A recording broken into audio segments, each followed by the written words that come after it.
Hi everyone, this is Anjali. Welcome to the channel. और आज हम डिस्कस करेंगे ऑप्टिकल मेमोरी। हम मेमोरी यूनिट को डिस्कस कर रहे हैं, जिसमें हमने डिस्कस किया different types of semiconductor memories and magnetic memory.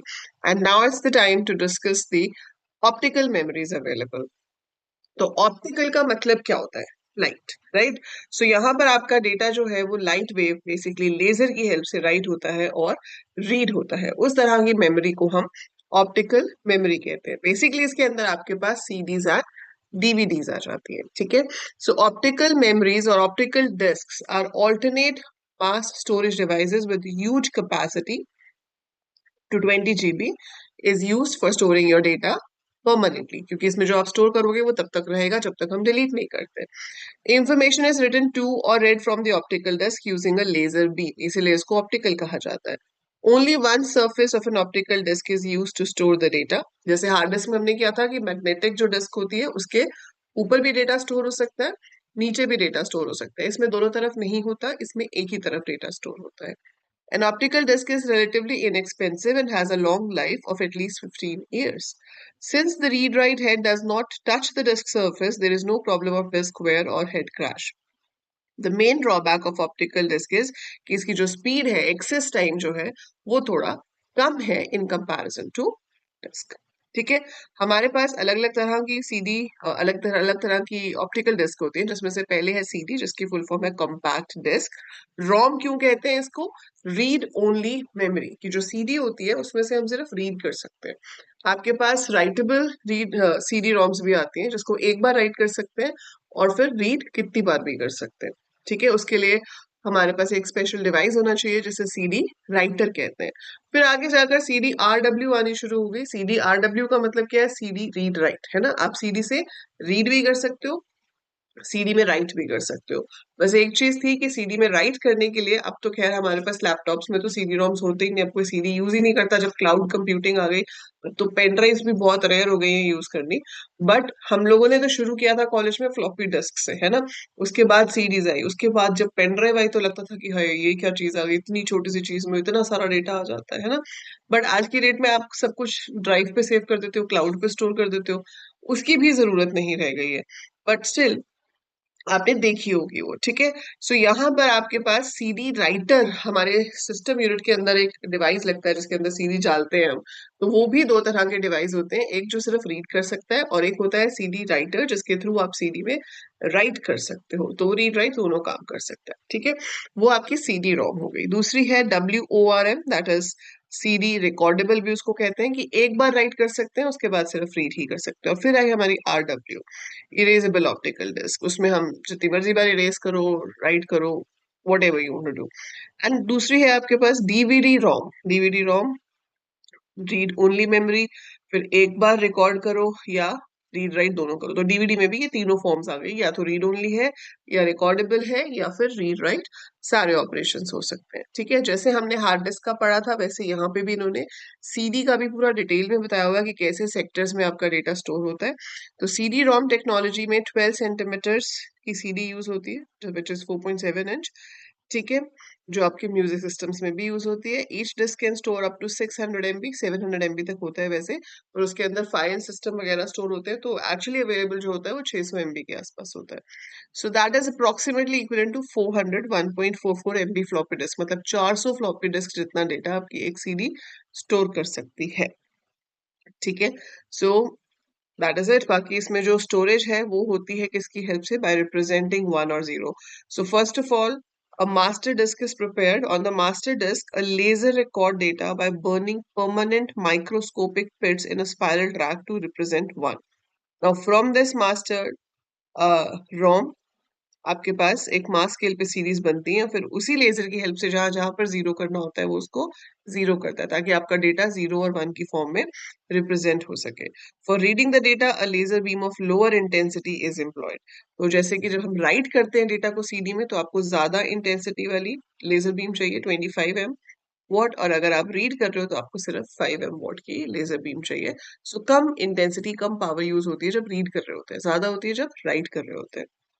ये भी आपके पास ऐसे लॉन्ग स्पाइरल्स की फॉर्म में अरेंज होता है, जिसके अंदर रीड राइट हेड के थ्रू आपका डेटा जो है वो फेच किया जाता है। ठीक है। और एडवांटेजेस क्या है? हाई स्टोरेज कैपेसिटी, काफी अच्छी स्टोरेज होती है सीरीज की। Cost per bit of storage is less in comparison to other storage medias. Removable from the computer, तो आप इसको निकाल कर कहीं और स्टोर करके रख सकते हो, है ना, आप उसको सेव करके कहीं पे भी रख सकते हो। एंड डिसएडवांटेज क्या है? Longer access time as compare to that of magnetic, and information can be updated because it is can not be updated. अगर रीड ओनली है तो वंस यू स्टोर समथिंग वो वैसा ही रहेगा, वो चेंज नहीं हो सकता। लेकिन अगर RW है तो डेफिनेटली आप चेंजेस कर सकते हो, ठीक है।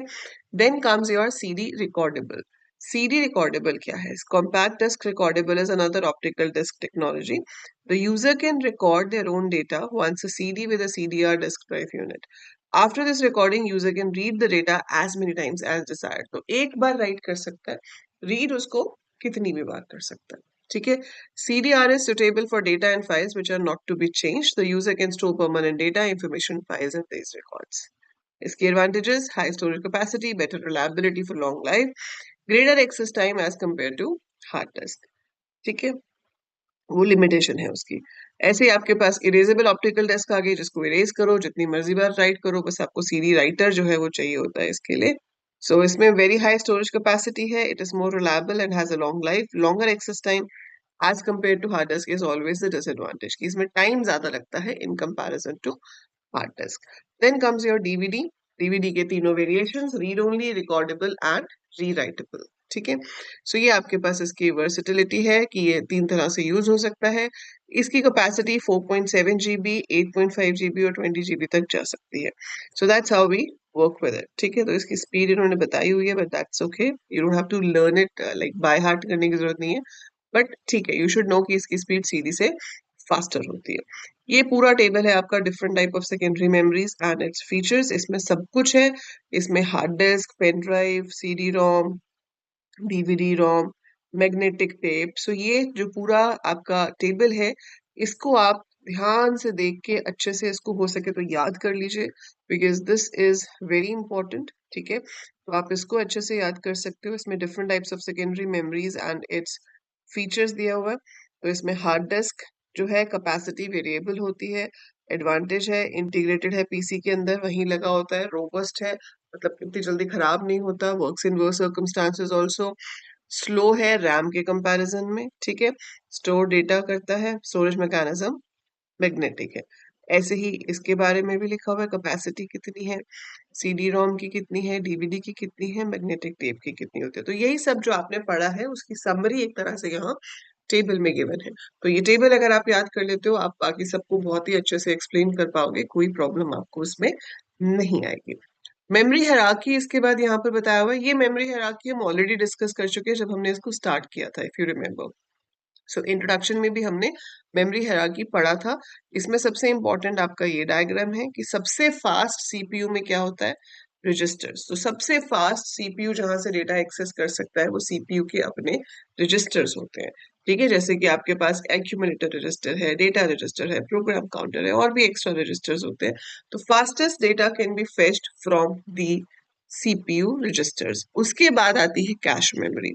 कैश मेमोरी से ज्यादा फास्ट होते हैं रजिस्टर्स, कैश उससे थोड़ी स्लो होती है, मेन मेमोरी उससे थोड़ी स्लो होती है, मैग्नेटिक डिस्क उससे, और आखिरी में कहीं जाकर अगर आप मैग्नेटिक टेप यूज कर रहे हो तो वो होगा। तो हायरार्की का मतलब क्या है कि CPU सबसे पहले डेटा को कहाँ देखेगा, तो CPU सबसे पहले डेटा को देखेगा रजिस्टर में।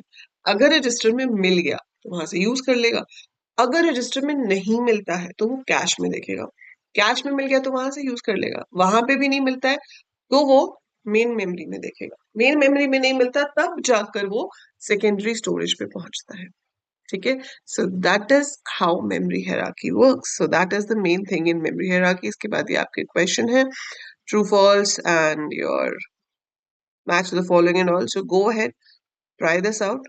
किसी भी क्वेश्चन का मीनिंग समझ ना आए या सॉल्व ना हो तो मुझे बताइएगा। बाकी हम क्वेश्चंस की प्रैक्टिस भी करेंगे बिफोर द एग्जाम्स, बट आप इसको भी गो थ्रू कर सकते हो। वैसे तो इन सब के आंसर्स यहाँ पे दिए होते हैं टू चेक योर प्रोग्रेस, ठीक है। और ये जो सारे के सारे नोट्स हैं आपको जो दिख रहे हैं, ये आपकी इग्नू की सपोर्टेड वेबसाइट है, ई ज्ञान कोश, ठीक है।